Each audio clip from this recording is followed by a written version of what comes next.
you've been here since 1 o'clock. You've demonstrated extraordinary patience, and maybe one of the qualities we need for the new survival model for the survival of the species. And so I have two dialogues going on in this presentation I'm doing. One is that art is the endangered species. We've got a brutalist and predator, unthinking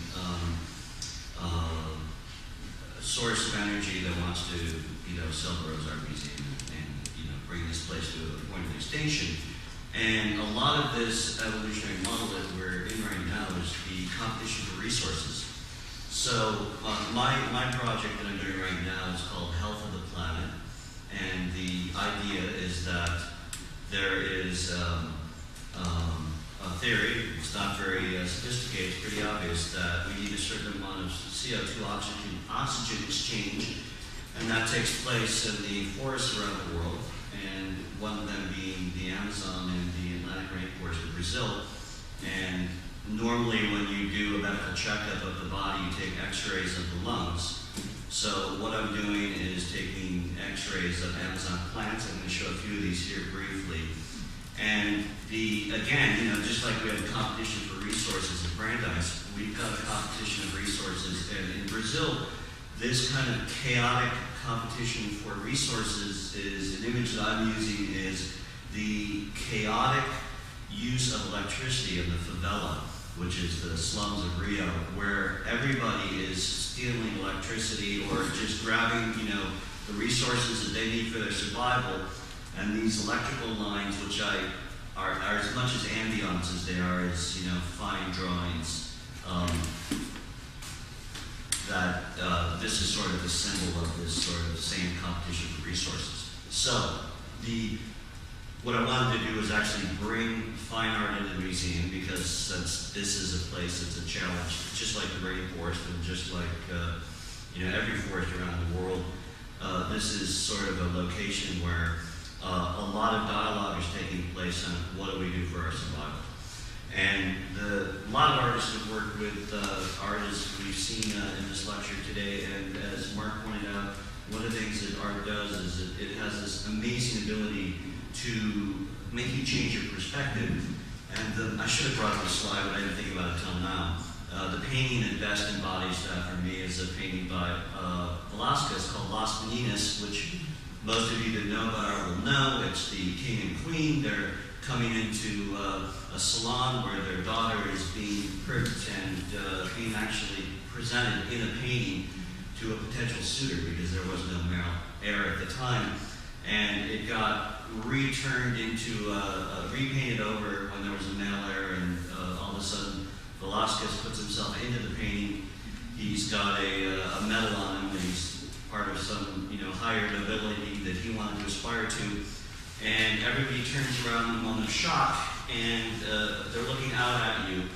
And the viewer becomes in the position outside the painting, in the position of the king and queen that are coming in and disturbing the scene.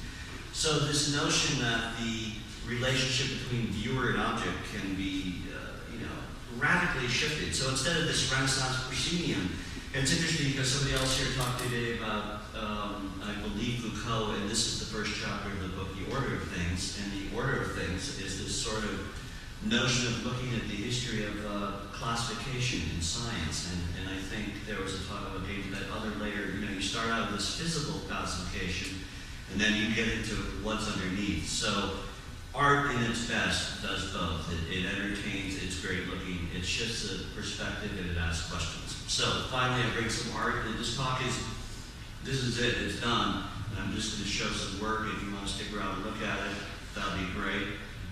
This body work has to do with botany and the rainforest. So let's just take a quick look. And this is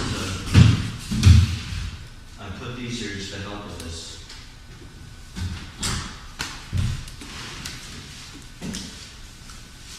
So what I've been doing is I've been going to Brazil. This project started because I was confronted with a personal experience with the rainforest. I saw how utterly amazing it was, and I wondered what these things looked like.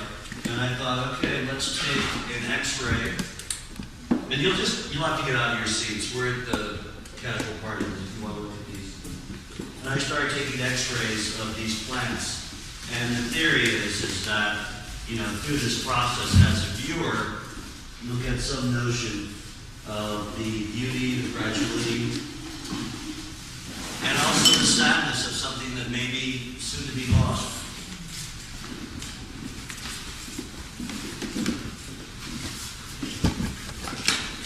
So what I do is I go to a market in Sao Paulo. You got to go to where the hospital is, and it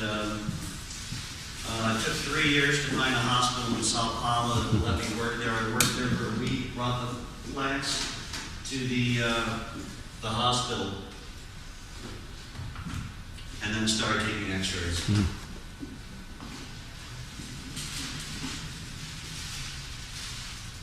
So are these plants brought as gifts to people in the hospital? Or No. I selected, I had a biologist, a botanist come with me, and we just sort of tried to find things that were, you know, Amazon plants. I did, whatever we didn't unfortunately destroy in the process of taking the x-rays, you know, a lot of times we had to shape the.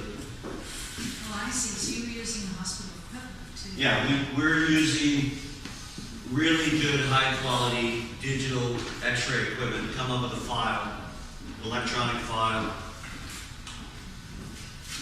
And then I'm taking these files, adjusting them in Photoshop. So could you explain a little bit of what you're trying to make visible? This is the petals at the top are enclosing the stamen, and you're getting through to the. Is that what you're doing? Trying to get through? Well, you're getting a chest x-ray, basically. I'm really just trying to foreground the idea that, you know, my dialogue in my own particular work has always been looking at technological vocabulary. So I love the visual vocabulary of technology, just like video game. You know, we have these new technologies that let us look at the world in a different kind of way. And the beauty of this technology is that it can also create these incredible metaphors.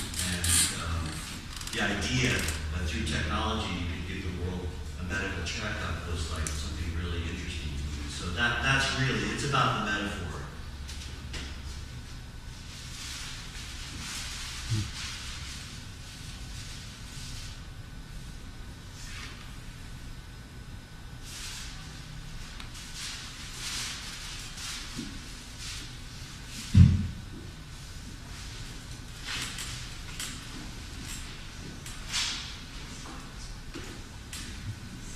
When we were thinking about this talk today, I could have done this as a PowerPoint presentation, and I thought, you know, the PowerPoint would just be the competition for resources. Like, why are we in this particular place that we are right now? It's happening at every level of the society.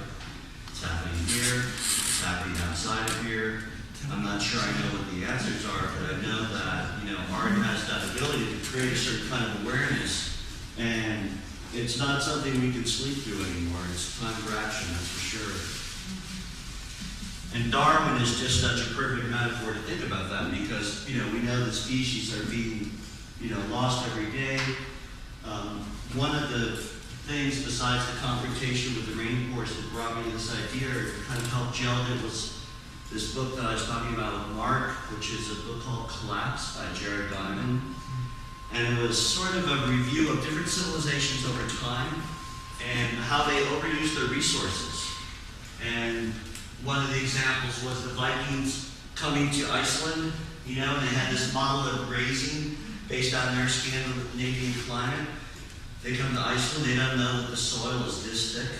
They overgraze it, and within, you know, a decade, it's all blown away, and there's no grass in Iceland apparently. I've been there, but a lot of it's just volcanic ash, so it's just, once they used those resources, that was the end of that civilization. He talks about Easter Island, and they used all the trees to roll around the stones. And whenever they saw birds, they ate the eggs. So, the birds had no trees, and they ate the eggs, and that's the extinction of a species on Easter Island. And I see Mark with his hand on his watch. Should we wrap this up? Is that a subconscious gesture? Oh, it's wonderful seeing the work. I'm sure we. So I'll finish with this. There's more later. People hang around, but